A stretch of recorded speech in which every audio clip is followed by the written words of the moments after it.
And Ernest, I never have known if Ray recorded City Lights because he loved the song, because he wanted to shut up Ernest, get E.T. off his back. For decades, the Grand Ole Opry stood as the unshakable heart of country music, a sacred stage where tradition, storytelling, and soul mattered more than charts or headlines. And few people understand that legacy better than Bill Anderson, a man who didn't just witness country music's golden era, he helped build it. Soft-spoken but brutally honest, Anderson spent a lifetime watching the genre evolve, and in his view slowly lose its way in quiet conversations and carefully chosen words. Bill Anderson has hinted at something fans rarely want to hear, that some of country music's most celebrated Opry stars may have played a role in weakening the very foundation that made the genre special. This isn't about jealousy or bitterness. It's about values, tradition versus trend, storytelling versus spectacle, and authenticity versus commercial pressure. According to Anderson, the damage didn't happen overnight. It came in small compromises, one after another, radio-friendly shortcuts, image-first careers, a shift away from lived experience toward manufactured personas. And shockingly, some of the people involved weren't outsiders. They were insiders. Opry members. Legends in their own right. Names that fans still cheer for today. What makes this story so unsettling isn't anger. It's disappointment.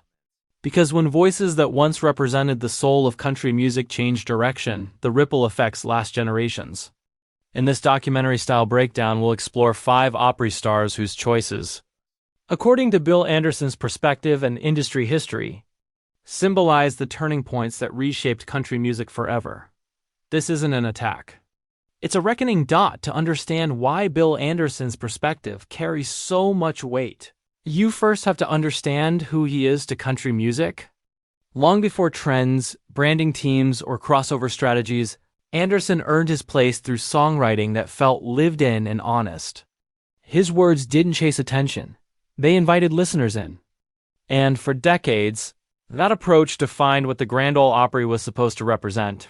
From Anderson's point of view, the early cracks in country music's foundation didn't appear with loud rebellion.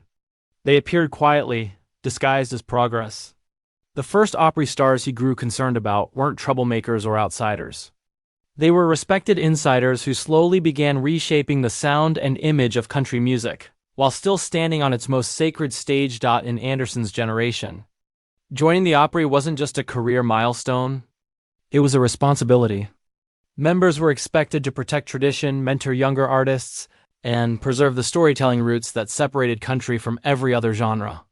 But as the industry expanded and profits grew, some Opry stars began treating membership as a brand asset, not a cultural duty. According to those close to Anderson, he noticed a shift when certain performers started prioritizing mass appeal over meaning.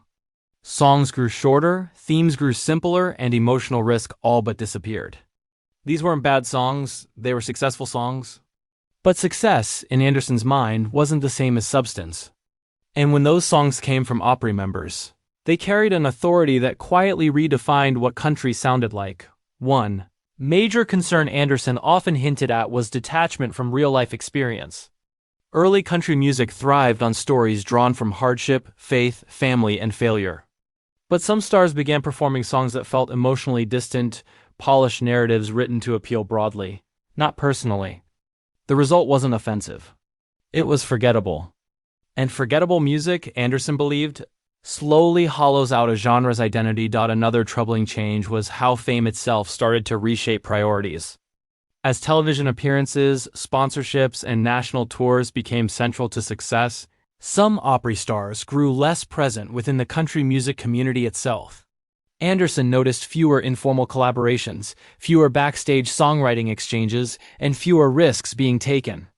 The culture became competitive instead of communal. What hurt most wasn't that these artists evolved. Anderson accepted that music must grow.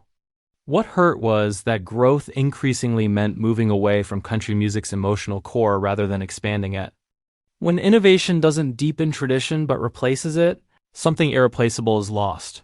Importantly, Anderson never painted these figures as villains. He understood the pressures they faced: record labels demanding hits, audiences demanding spectacle, and an industry obsessed with numbers. But understanding motives didn't erase consequences. When respected Opry stars made certain choices, they unintentionally gave permission for the next generation to push even further. And that's where Anderson's quiet frustration came from. The damage wasn't dramatic enough to spark outrage. It was subtle enough to feel inevitable. One compromise at a time. One chart-friendly decision after another.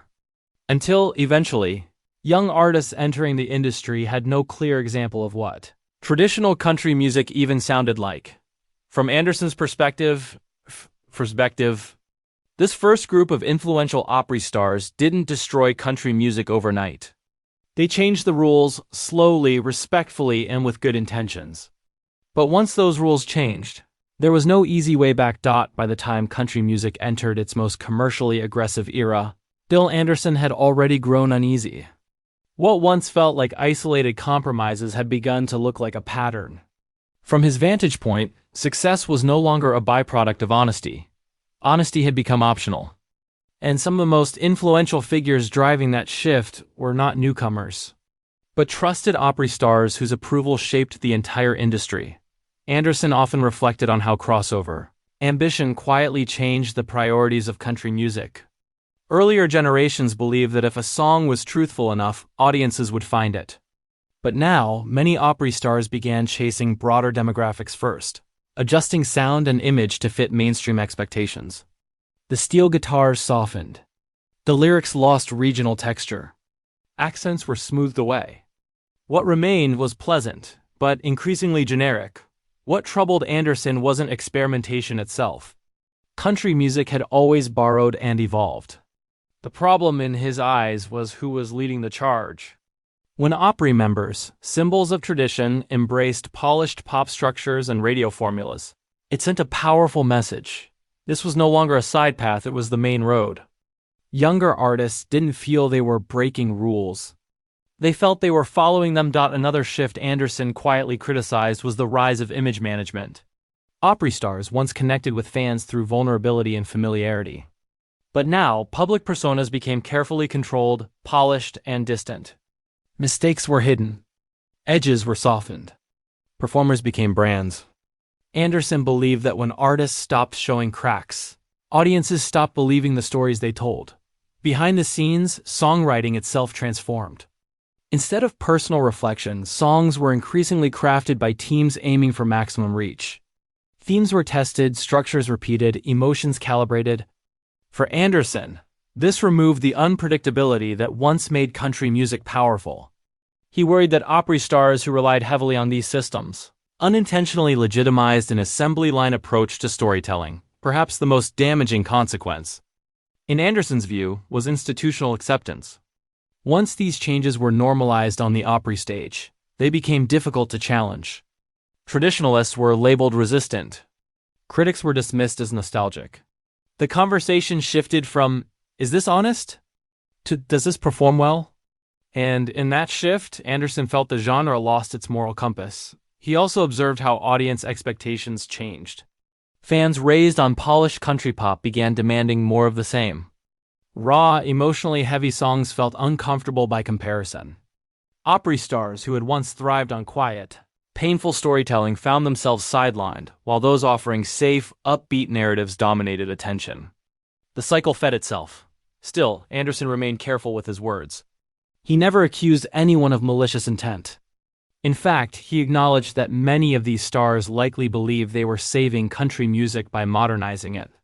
But modernization without preservation, he believed, was a form of erasure. When tradition isn't carried forward, it doesn't evolve, it disappears. This era marked a point of no return. Country music didn't just expand, it redefined itself. And because the shift was led by respected Opry figures, it carried legitimacy.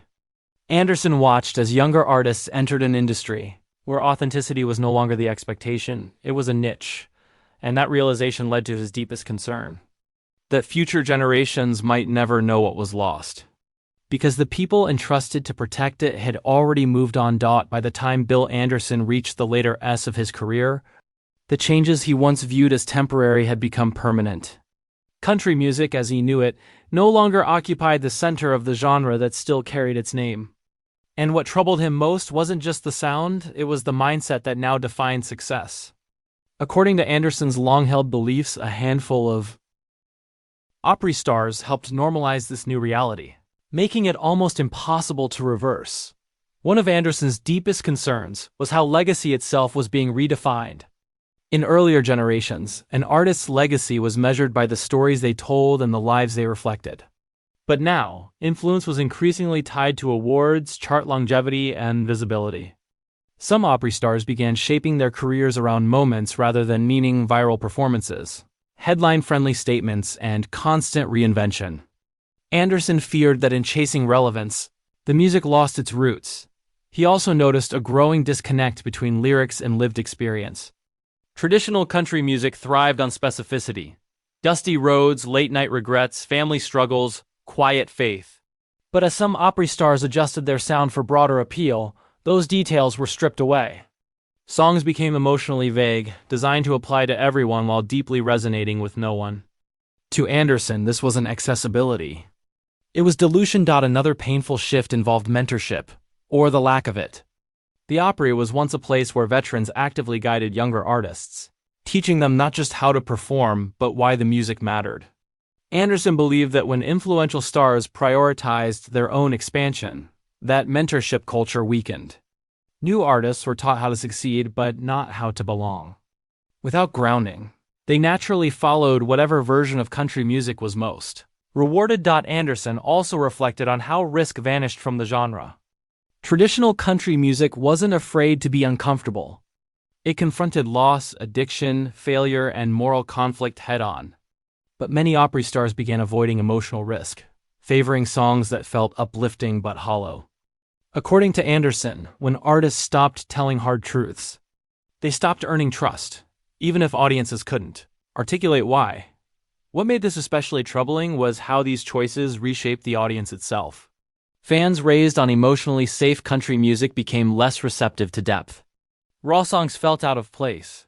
Silence felt awkward. Anderson worried that the genre had trained its listeners to expect constant stimulation instead of reflection. As Bill Anderson looked back on his lifetime in country music, his reflections were not filled with anger. They were filled with grief.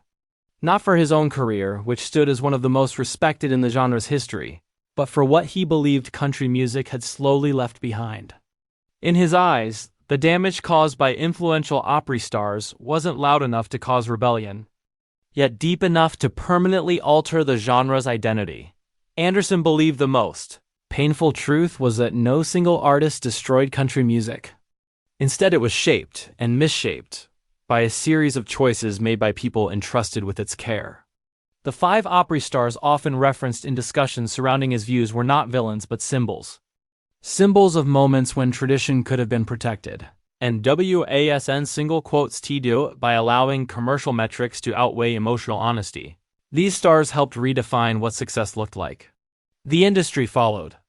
Radio followed. Audiences followed. And once that cycle locked into place, returning to the old values became increasingly difficult.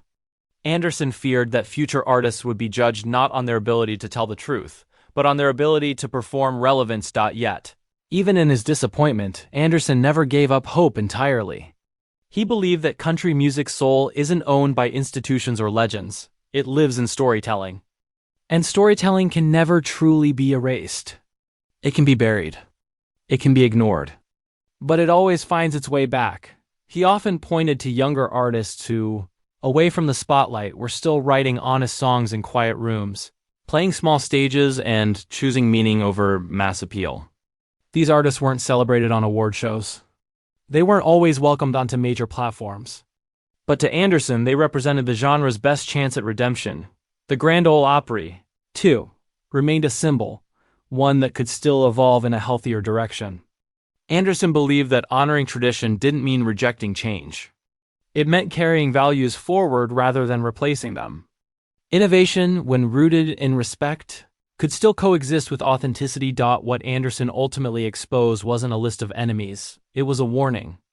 A reminder that when culture is treated as a product, it loses its humanity. And when legends forget why they were trusted in the first place, the consequences extend far beyond their own careers. In the end, Anderson's message was quiet but firm. Country music doesn't need saving by reinvention. It needs saving by remembrance. By courage. By artists willing to risk being honest in a world that rewards being safe. The 5 Opry stars discussed in this story may never publicly respond. They may never see themselves as part of the problem. But their influence is undeniable, just as Bill Anderson's legacy is undeniable, and perhaps that's the final truth. Genres don't die when outsiders attack them. They fade when insiders stop listening to the voices that built them.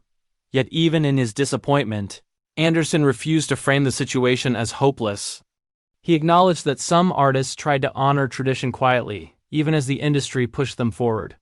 But those voices were often overshadowed by louder, more marketable figures, many of them Opry members whose influence carried undeniable authority. In Anderson's view, this was the most dangerous phase. Not destruction, but replacement.